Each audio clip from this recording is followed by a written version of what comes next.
So, can you talk about your duties as a global merchandising director at Nike? So the role of the global merchandising, that actually should be senior director. That role was to. How much do you know about Nike ID? First of all, do you know anything about Nike ID? No, I believe I haven't heard of it. Okay, so Nike ID is an online service that enables consumers to go through and create their own Nike shoe. You can customize it, you can add colors, you can add materials, you can add all these different things. From a global merchandising director role perspective, what I did was I led the adoption of which models we wanted to focus on to drive efficiency, productivity, right? And consumer and what the consumer was looking for.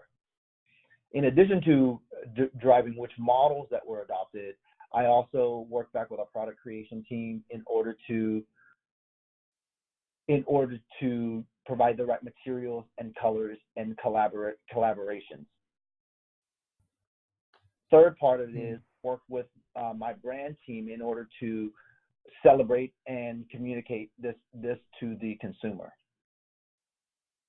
The fourth part of it is working with my development team in order to make sure that these executions can actually happen physically through the manufacturing process. Hmm. Okay.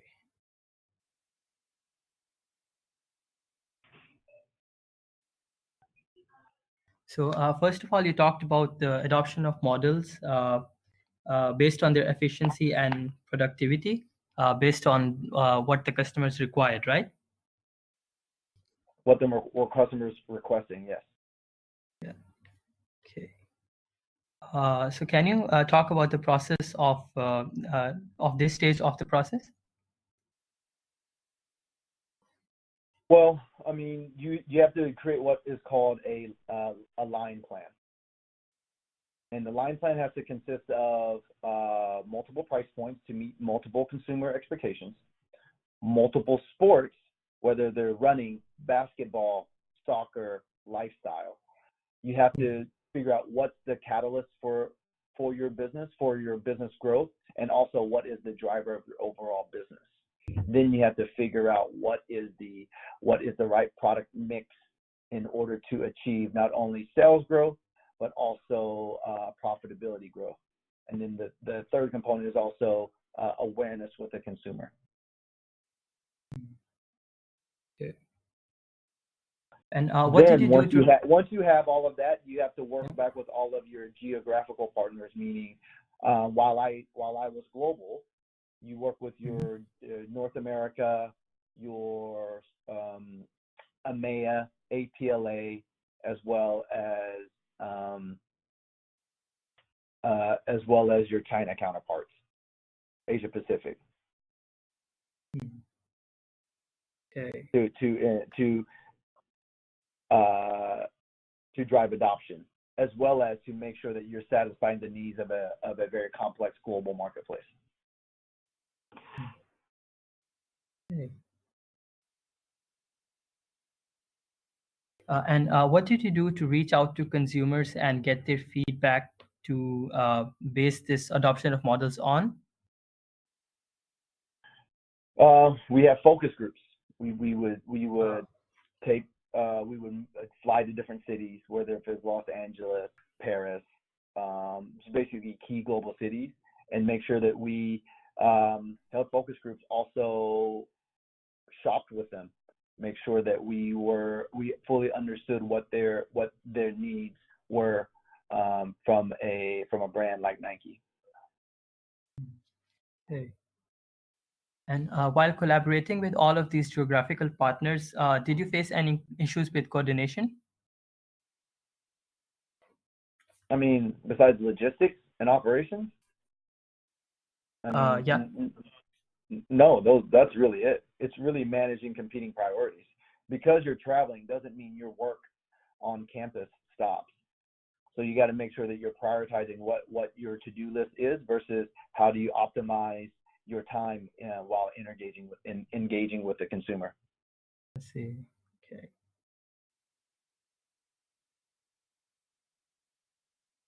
And how successful were you in driving adoption in terms of sales or revenue?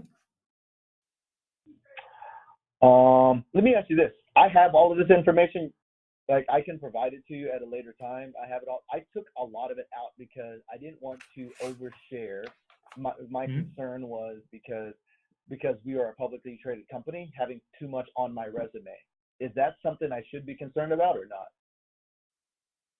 Yeah, if you think that the information is confidential, that I'd prefer that you shouldn't include it in your resume. And if you have any numbers or quantifications that you can include them, then you can send them over to me in an email as well after the call. Okay. Yeah. Okay. So, can you talk about the criteria on which you based your decisions for selecting materials, colors, and collaborations? It's about knowing what the consumer trends were. That's it. It's about knowing it's about knowing what models and silhouettes the consumer is demanding, and not only what they want today, but what they want in the future. Because we have a long product engine cycle. You're talking 12 to 18 months. So you got to predict the future, leveraging key insights from your market travels and intersections with the consumer, what the business is, as well as what the overall brand strategy is. So managing that myriad of variables was the biggest challenge. I see. And making sure you're satisfying the needs of a global consumer, because the LA consumer versus the Shanghai consumer are vastly different in what their needs are, right? Yeah. But while also remaining efficient with your offering. Mm.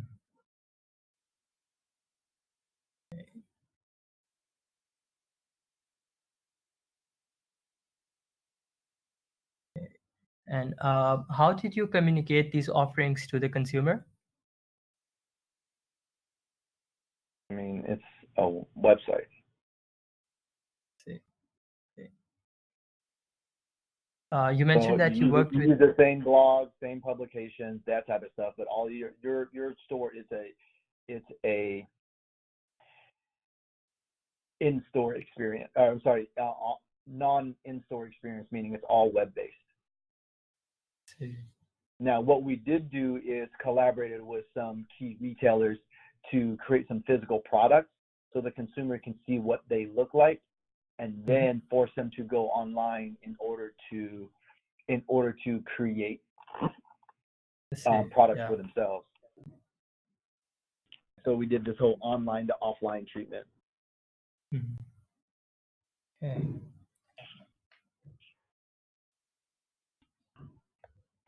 And then can you talk about some of the major challenges with respect to execution in manufacturing? Well, I mean, there's only a finite amount of space. It's really the biggest challenges are two things. Number one, if you're trying to push a new innovation, a new agenda, creating the infrastructure and the capabilities in order to execute them is the challenge. The other thing is making sure that you're aligning back with your broader Nike team to make sure that you're actually complementary to what the overall Nike strategy is, as opposed to being going rogue. See. Yeah. Yeah, I assume that these are the challenges that come with custom product manufacturing. See. Okay. And then did you face any issues with inventory or order fulfillment or logistics? I'm sorry? Did you face any issues with respect to inventory management or logistics? Well, yeah, it's difficult. It's difficult because when you're managing a customization business,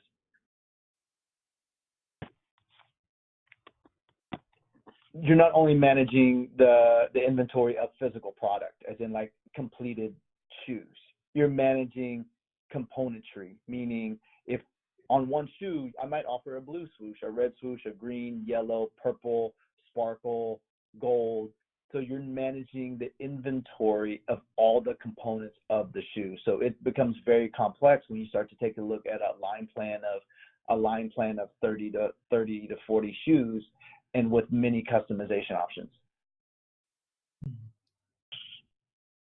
Uh, So it was really critical for us to be sharp on what colors were driving the most sales, which ones would actually be the most engaging to the consumer, what materials were in demand, and what collaborators would drive the most interest for the consumer. Okay.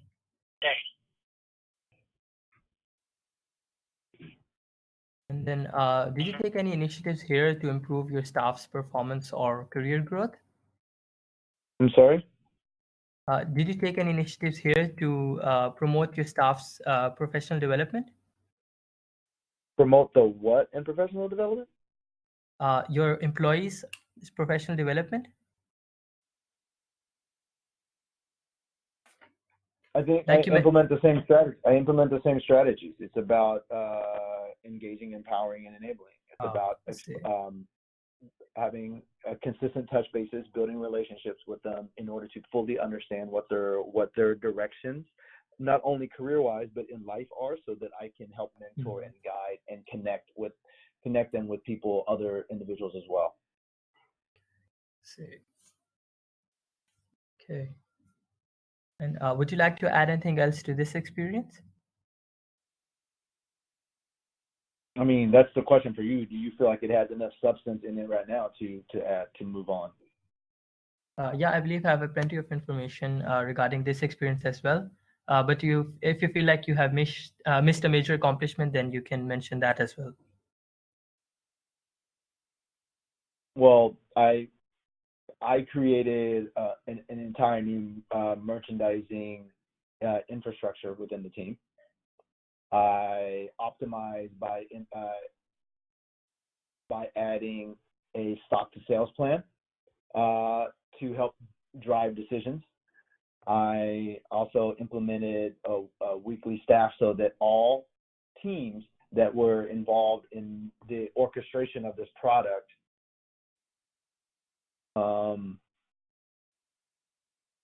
we're all on the same page. Basically, drive clarity, drive alignment. Okay. And can you briefly elaborate on the in-time merchandising infrastructure that you mentioned? I'm sorry? Can you elaborate on the in-time merchandising infrastructure that you mentioned? In-time merchandising infrastructure. I don't recall saying anything about in time, but I created an entirely new infrastructure. I inserted and created the org structure, what the resource model looked like, as well as the communication, how we communicated with our cross-functional partners. Okay. And would it be okay if I moved on to your next experience? Sure. Okay, so can you talk about your role as a footwear merchandising director? So basically here, I drove the men's Nike running footwear business in North America.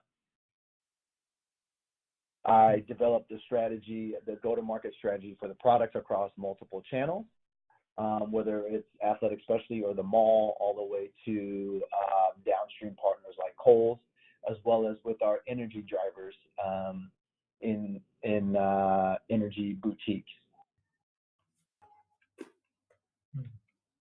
Within merchandising, your goal is through optimization and efficiency and productivity of products, partner back with our global product team in order to meet the needs of the North America consumer, as well as making sure that we're driving positive growth.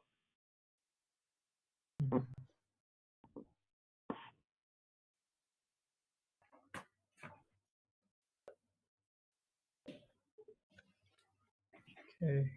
And what were some of the best practices that you implemented in your go-to-market strategy? Storytelling within the go-to-market strategy. Not only do we provide sales and retail metrics, but we also provided storytelling elements in order to get buy-in from our downstream partners. Okay. We just and so that I'm completely clear, we're not just in the business of selling shoes at Nike. It's about telling the story. It's about satisfying the consumer's needs. It's about making sure that we're hearing them and providing them with products that they may not even realize that they need at the moment. So with that, there's a business component, which I think your strength is, but then there's a component beyond the commerce side that enables Nike to be the number one brand. And with that, what you have to do is make sure that you're communicating not only upwards to the global product creation team, because that's where it starts, to make sure that they are able to satisfy the needs of your consumer, but also once they provide it, you're not only filtering it, but we're also making sure that you're taking those keen insights to drive adoption downstream. And that's through multiple partners, not only internally and externally. Okay. It's basically to make sure that the inspiration from our designers and product creation team isn't mitigated or compromised by the time it gets to the consumer. If there's an insight that fosters the development of a shoe, that insight needs to be translated downstream so that the consumer knows the benefits, not only the features of the product. Okay.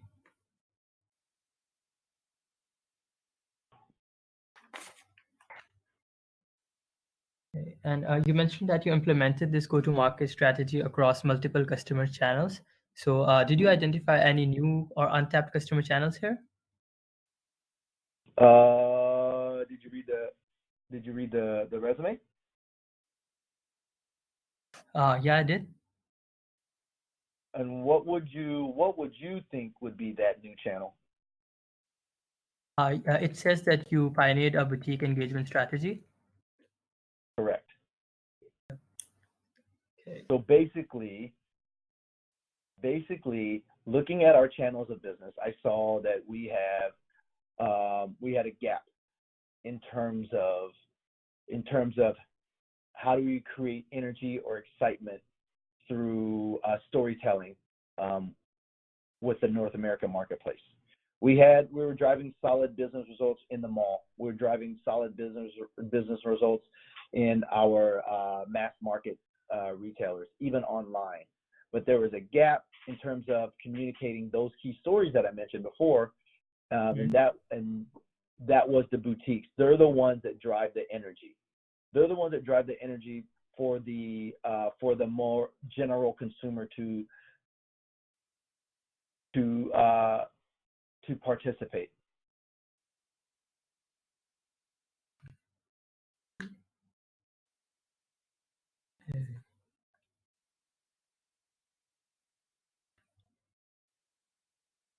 So what did you do there? I partnered with my female counterpart, the one that drives the women's business. I partnered with our North America and our global counterparts in order to have the right products, and then in terms with our sales partners in order to segment and distribute the product appropriately. Okay. And would you be able to tell me the impact on the sales growth based on this initiative? Well, this wasn't a sales growth conversation. This is an energy growth. The other channels are the big revenue drivers. This is about building brand equity within that space. So I could tell you 100% sales growth in the boutique engagement with the boutique engagement strategy, but that doesn't move the business needle. It's about how do you catalyze energy so that not only maintain your current position in the market, but in order to build that consumer demand. So this was